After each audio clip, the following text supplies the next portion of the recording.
நமக்கு தெரிந்தது ராகு காலம், யமகண்டம், குளிகை, இந்த 3 மட்டும்தான் காலண்டர்ல கொடுத்திருக்கா. ஆனால் இதை போல இன்னமும் நிறைய நேரங்கள் என்பது உண்டு. அதாவது இதை போல இன்னமும் 5 வகையான நேரங்கள் என்பது உண்டு. நமக்கு வார நாட்கள் என்பது எத்தனை? 7 நாட்கள் இருக்கின்றது அல்லவா?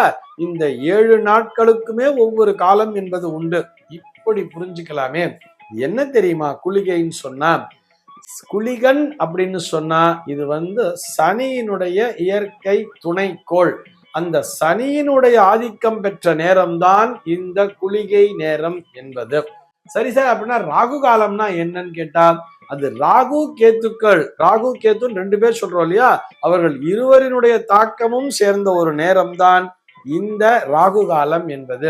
யமகண்டம்ங்கிறது என்ன சார்ன்னு கேட்டா, யமகண்டன் என்பவர் குருவினுடைய இயற்கை துணைக்கோளாக பார்க்கப்படுகிறார்.